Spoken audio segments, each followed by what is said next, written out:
नमस्कार, आप सुन रहे हैं रेडियो V1 90.8 FM। और जैसा कि आप सभी जानते हैं, एक बहुत बड़ी चेतावनी हमें अभी हाल ही में मिली हुई है कि बिपरजॉय नाम का जो एक चक्रवाती तूफान है, वो तबाही मचा रहा है और बड़ी तेज गति से हमारे जालोर की ओर बढ़ रहा है। आज हमारे साथ है कृषि विज्ञान केंद्र से मौसम वैज्ञानिक श्री अनंत कुमार शर्मा। सर भाई, सबसे पहले तो हमारे स्टूडियो में स्वागत है आपका। धन्यवाद सर। क्योंकि कृषि विज्ञान से आप आते हैं, कृषि विज्ञान केंद्र से आप आते हैं, और किस तरह की ये चेतावनी है और ये क्या तूफान है, किस तरह से आया? ये जैसा कि सर अभी व्हाट्सएप ग्रुप के माध्यम से या आपके माध्यम से या प्रशासन के माध्यम से सभी गांवों में सूचित किया जा रहा है कि ये अरब सागर में बना हुआ अति भीषण चक्रवाती तूफान है। यदि आज की गति, यदि समुद्र में हवाओं की गति की बात करें तो 135 से लेकर 150 किलोमीटर प्रति घंटे की दर से हवाएं चल रही है।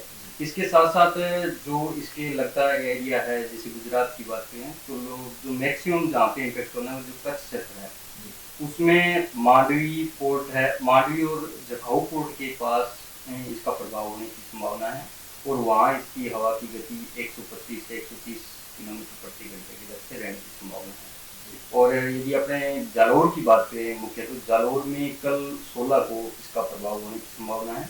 मुख्यतः यदि आज की नेशनल रिपोर्ट की बात करें, उसके अनुसार ये कच्छ क्षेत्र से निकलने के बाद पाकिस्तान के अंदर इसके समाप्त होने की, कमजोर होने की संभावना है। और विशेषतः इसका जो मुख्य प्रभाव है, जो जालोर का जो पार्ट है, जो नया जिला बनाया है सांचौर, वहाँ पे इसका ज़्यादा रहें। इसके अलावा जालोर व बाड़मेर जिलों में 16 तारीख को, 16 जून को इसका प्रभाव ज़्यादा रहने की संभावना है। मौसम विभाग ने इसके रिगार्डिंग इन दो जिलों के अंदर रेड अलर्ट जारी कर दिया गया है। रेड अलर्ट का यानी कुछ स्थानों पे अति भारी बारिश दर्ज की जा सकती है, जिसको सामान्य भाषा में या मेजर करने की भाषा में बोलें तो 204.4 मिलीमीटर से ज़्यादा की वर्षा है, वह अति भारी वर्षा के रूप में जानी जाती है। तो इसका प्रभाव सर 16 को रहेगा। दूसरा 17 को भी हवाओं की गति 60 से 70 किलोमीटर, वह कुछ स्थानों पे अति भारी बारिश होने की संभावना है। तो ये जो चित्र अभी आपने हमें बताया, ये जो चित्र प्रदर्शित कर रहा है आपका, तो इसमें ये क्या रेड अलर्ट किसको कहते हैं? किस तरह की, जो अपने पर्टिकुलर जालोर की अपन बात करें, जालोर जिले की, तो किस तरह की ज्यादा संभावना है? जैसा कि सर भारत मौसम विज्ञान विभाग 3 तरह के अलर्ट जारी करता है। एक येलो अलर्ट, दूसरा ऑरेंज अलर्ट और तीसरा रेड अलर्ट। ऑरेंज अलर्ट और रेड अलर्ट में लोगों को सचेत रहने के लिए बोला जाता है। पर जब रेड अलर्ट जारी कर दिया जाता है किसी क्षेत्र के लिए, तो वहाँ के प्रशासन के साथ साथ जितने भी सरकारी तंत्र है उनको सूचित किया जाता है। जो भी आपदा प्रबंधन के डिपार्टमेंट के जो अधिकारी है उनको सूचित किया जाता है, क्योंकि रेड अलर्ट का मतलब है वहाँ पे बारिश, अति भीषण नुकसान की संभावना ज्यादा बढ़ रही है, ज़्यादा नुकसान की, बारिश ज़्यादा रहने की। तो निचले इलाकों में जलभराव जैसी स्थिति पैदा हो सकती है। हवा की गति जैसे हम 60 से 70 किलोमीटर बता रहे हैं, तो आप देखोगे आसपास के आपके पेड़ टूट के गिरने लग जाएंगे। जो लाइट के खंभे हैं या तार हैं वो टूट के गिरने की संभावना, तो जिससे जनमानस को नुकसान इससे ज़्यादा हो सकता है। एक सामान्य सी जानकारी चाहता हूँ, जैसे जनरली कैसी हवा चला करती है, किस गति से चलती है सामान्य तौर पे? ये जालोर की बात करें, पिछले 5-6 दिनों की बात करें तो 15 से लेके 20 किलोमीटर के बीच में हवाएं दर्ज की जा रही है।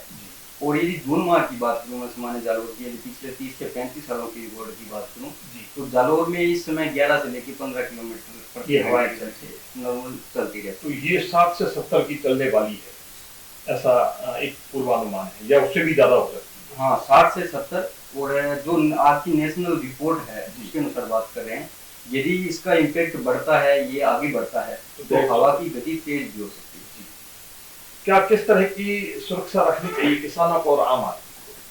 हम जैसे मैं एक कृषि फील्ड से आता हूँ, तो हम ज़्यादातर किसानों के लिए एडवाइजरी जारी करते हैं। और जो प्रशासन, जो जिला कलेक्टर हैं या जो भी पंचायत लेवल पे जो प्रशासन है, वो अपनी तरफ से जनमानस के लिए एडवाइजरी जारी करता है।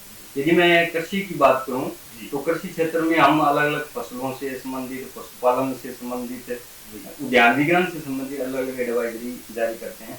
हमारे कृषि विज्ञान केंद्र में जितने वैज्ञानिक बैठते हैं, तो वो सारे मिलके उस चेतावनी को, सलाह को जारी करते हैं, तो वो किसानों तक उनको पहुँचाने का कार्य अलग अलग माध्यमों से किया जाता है। यदि मैं कृषि से संबंधित बात करूँ मुख्यतः, तो अभी जैसे खरीफ का मौसम शुरू हो गया है, जो सामान्य फसलें हैं जैसे मूंग है, ज्वार है, बाजरा है, उसकी बुआई का समय भी इस समय एकदम उपयुक्त है। 15 जून से लेके 30 जून के बीच में इस फसलों की बुआई करने से हमें अधिक से अधिक उत्पादन मिलता है।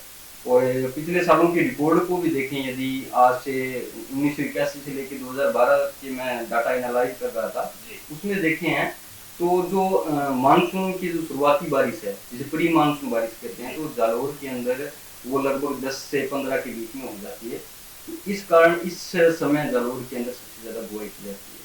तो हम जैसे ये 16-17 को अलर्ट जारी किया, तो हम किसानों को बोलते हैं जो भी मूंग की फसल है, बाजरा की फसल है, ग्वार की फसल है, उनकी बुआई किसान भाई अभी स्थगित रखें।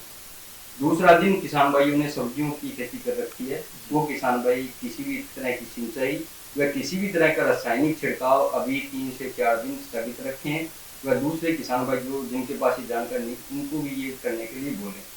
इसके साथ साथ यदि अपने बात करें समर बाजरा, जो सिरोही के पास में जो बेल्ट है, जो जालौर का, वहाँ पे समर बाजरा की बुआई की जाती है। और अभी समर बाजरा कुछ क्षेत्रों में पकाव पे है, कुछ क्षेत्रों में इसकी कटाई चल रही है। तो उन किसान भाइयों से निवेदन है कि जिनकी फसल खड़ी है, वो किसान भाई फसलों में जल निकास की उचित व्यवस्था करें, क्योंकि बारिश से अति भारी बारिश की कुछ क्षेत्रों में संभावना है, तो जिसके कारण आपके खेतों में पानी भर सकता है, तो आप जल निकास की उचित व्यवस्था करें। जिन किसान भाइयों ने फसल काट ली है, या तो वो 16 से पहले पहले उसकी थ्रेसिंग कर लें, या फसलों को सुरक्षित स्थान पे रखने की कोशिश करें। यदि स्थान की सुविधा नहीं है आपके पास घर में या कहीं पर रखने की, तो आप अपने खेत में ऊंचे स्थान पे ढेरी बना के उसको तिरपाल वगैरह से अच्छी तरह ढक दें, जिससे आपकी फसल को कम से कम नुकसान हो। इसके अलावा बागानों की बात करें, यदि उद्यान विज्ञान की बात करें, तो अपने जालौर में यदि बात करें तो लगभग 4500 से 5000 हेक्टेयर के बीच में अनार लगाया हुआ है। तो इन क्षेत्रों में तेज हवाओं के कारण ज़्यादा नुकसान हो सकता है, तो इसके लिए अलग से एडवाइजरी हमने जारी की है। तो किसान भाई ध्यान रखें, जो नए बागान लगाए हैं अनार की, शुरुआत वहाँ से करेंगे।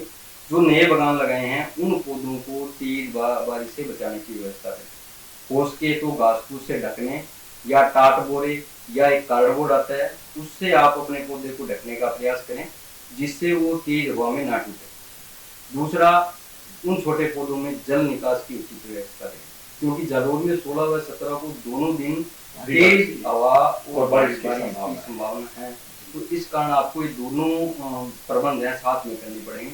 इसके अलावा जो बड़े पौधे हैं, उन पौधों में आवश्यक हो या संभव हो, आपके पास लेबर उपलब्ध हैं, तो जरूरी काट छांट कर दें, जिससे तेज हवाएं पौधे के अंदर से क्रॉस हो जाए और पौधे को कम से कम नुकसान हो। तीसरा, अभी कुछ किसान भाई अनार के अंदर स्प्रे वगैरह कर रहे हैं, केमिकल का छिड़काव कर रहे हैं, तो वो किसान भाई अभी केमिकल का छिड़काव स्थगित रखें। इसके साथ साथ सिंचाई अभी बिल्कुल बंद रखें। जिन किसान भाइयों को अभी सूचनाएं नहीं पहुंचे, वो किसान भी ध्यान रखें, यदि आप आज या कल सुबह तक सिंचाई करते हैं, तो आपके जो पौधे की जड़ें हैं वो गीली मिट्टी में होने के कारण जैसे ही हवा का झोंका आएगा, तो आपके पौधे उखड़ने के चांस ज़्यादा हैं। तो इसलिए आप किसान भाई सिंचाई को अभी उस समय तक स्थगित रखें। तीसरा, अपने यहाँ पशुपालन, यदि पश्चिमी राजस्थान की बात करूँ, तो गाय भैंस बकरी खूब रखते हैं यहाँ पे, भेड़ पालन भी है। क्योंकि पश्चिमी राजस्थान में अकाल, यदि पिछले सालों की बात, अकाल ज़्यादा पड़ते हैं, तो किसानों के पास कंटीजेंसी प्लान, यानी एक कंटीजेंसी प्लान है, यदि हमारी खेती नष्ट हो जाए तो हम पशुपालन से अपना घर चला सकते हैं। तो इसलिए सभी किसान भाई पशु रखते हैं और उसकी सुरक्षा करना हमारी जिम्मेवारी है। इसके साथ साथ जो पशु बाहर गांव में घूम रहे हैं, या जो हमारे गौशाला में जो गायें हैं, उनको बचाने का हमें प्रयास करना है। सबसे पहले पशुओं को तेज हवा में और तेज बारिश में डायरेक्ट नहीं आने देना है, थोड़ा ध्यान रखना है। दूसरा, किसान भाइयों ने लोहे के चद्दर वगैरह से शेड बनाए हुए हैं, जो तेज हवा में उड़ सकते हैं और उड़ के गाय भैंसों पे पड़ सकते हैं। तो जितना संभव हो उन शेडों को अच्छी तरह मजबूत बांध लें, नट बोल्ट चेक कर लें। यदि आपका सही है, आपको लगता है हवा में हमारा ठहर सकता है, तो किसान भाई वहाँ पे पशुओं को बांध सकते हैं। दूसरा, यदि ऐसी सिचुएशन नहीं है तो आप खुले स्थानों में पशुओं को बांधे नहीं, खुला छोड़े रखें। तीसरा, जो पशु ब्याने की स्थिति में है, जिनका अभी 5-4 दिन में या 10 दिन में जो पशु ब्याने वाला है, उसमें इस बारिश से या इस तेज हवाओं से स्ट्रेस उत्पन्न हो सकता है, जिसके कारण उसमें गर्भपात हो सकता है। तो वो किसान भाई उनसे बचाव के लिए सुरक्षित स्थानों पर रखें। जो पंजीकृत पशु चिकित्सक है, उससे उनके लिए जो जरूरी दवाएं हैं वो घर पे लाके रख सकते हैं। छोटे बछड़े बछड़ियों का विशेष ध्यान रखें। और जो भेड़ पालक है, बकरी पालक है, क्योंकि वो किसान भाई सुबह भेड़ और बकरियों को चराने ले जाते हैं, शाम को आते हैं, तो वो किसान भाई व भेड़ पालक अभी 2 दिन तक पशुओं को बाहर लेकर न जाएं। आवश्यक हो या संभव हो जितना, उन पशुओं को घर पे ही चारा खिलाने की व्यवस्था करें। ये थे हमारे कुछ पॉइंट सर। बहुत सुंदर बातें आपने बताई। और कई बार ऐसा देखा गया है यद्यपि रेड अलर्ट बहुत कम जारी होता है, तो शर्मा जी ये जो आपने बताया कि इस बार जब रेड अलर्ट सरकार ने जारी किया है तो इसको बहुत ही महत्वपूर्ण और सीरियस लेने की जरूरत है। इसको कहीं हल्के में नहीं ले ले और इसको गंभीरता से लेते हुए इसके ऊपर, जैसा कि आपने बताया, उसको हर आम आदमी उसको देखे। आप जैसा कि अभी हम चर्चा भी कर रहे हैं और बहुत से ग्रुपों के माध्यम से, बहुत से चैनलों के माध्यम से, एफएम के माध्यम से, इसी एफएम में जहाँ मैं बैठा हूँ इनके माध्यम से आप तक जानकारी 2 से 3 दिन पहले भी पहुँचाई जा सकती है। ये अलर्ट काफ़ी चिंता करने वाला है, तो किसान भाई ध्यान रखें और प्रशासन की इसमें आप पूरी मदद करें जी। दूसरा, जो भी आपके साथ वाले हैं उनका सहयोग करने की कोशिश करें। ये रेड अलर्ट जारी किया गया है, इसका मतलब यदि आपको सचेत रहना है। दूसरा, अपने जान माल की हानि को कम से कम करना है। रेड अलर्ट का मतलब वहां जारी किया जाता है जब चीजें सामान्य से बहुत अधिक हो जाए, यानी बारिश, यदि भारी बारिश की बात करूं तो भारी बारिश का मतलब होता है 64 मिलीमीटर से लेके 115.5 मिलीमीटर के बीच की वर्षा। और यदि अति भारी वर्षा की बात करूं तो 115.6 से लेके 220 के करीब ये बारिश होती है। तो इसमें किसान भाई जब इतनी बारिश एक समय में पड़ती है, 3 या 4 घंटे में पड़ती है, तो जल भराव जैसी स्थिति उत्पन्न हो जाती है। जो गांव नीचे बसे हुए हैं उनमें सबसे ज़्यादा ये समस्या है, क्योंकि वहाँ आसपास का पानी इकट्ठा होने की समस्या रहती है। तो ये रेड अलर्ट है, जारी किया गया है। ये सभी किसान भाई, जितने भी श्रोतागण हमारे हमको सुन रहे हैं, वो इसको सीरियस लें। और जो लोग रेडियो नहीं सुनते या न्यूज़पेपर नहीं पढ़ते, मोबाइल जो एंड्रॉइड नहीं चलाते हैं, उनको भी ये जानकारी आप पहुंचाएं, क्योंकि जितना हम जनमानस को या मिनिमाइज कर सके हैं, हाँ, नुकसान को कम कर सकें, वही हमारा बचाव है। और मैं देख रहा हूँ 2 दिन से पूरा डिपार्टमेंट पूरी मेहनत से लगा हुआ है। जिला प्रशासन, पुलिस और अब कृषि वैज्ञानिक या जो इससे संबंधित जुड़े हुए एनडीआरएफ, एसडीआरएफ वाले जितने भी लोग हैं, जैसा हम जिस क्षेत्र में है ज्यादा से ज्यादा इसको प्रसारित कर रहे हैं। बहुत बहुत धन्यवाद अनंत कुमार जी शर्मा साहब, कृषि विज्ञान केंद्र से हमारे बीच में कृषि वैज्ञानिक और आपदा प्रबंधन वाले आप पधारे हैं। आपका बहुत बहुत शुक्रिया कि आपने आके हमारे दर्शकों श्रोताओं को ये महत्वपूर्ण जानकारी। धन्यवाद। और मैं धन्यवाद करना चाहूँगा radio V1 90.8 FM voice of Jalore का, जो ये चीज़ें आप तक पहुँचा रहे हैं। और इस जरूरी जो प्रत्येक मानव का कर्तव्य है कि जब भी कोई आपदा आती है उसमें हम मिलजुल के साथ देखें कि जो भी हानि है उसको कम से कम करें, लोगों को बचाने का प्रयास करें। तो उस कदम में मैं वॉइस ऑफ जालोर यानी V1 90.8 FM को धन्यवाद देना चाहता हूँ। और जो भी श्रोतागण सुन रहे हैं वो इन चीज़ों को ध्यान में रखें, आगे ज़्यादा से ज़्यादा लोगों तक जानकारी पहुँचाएं। धन्यवाद।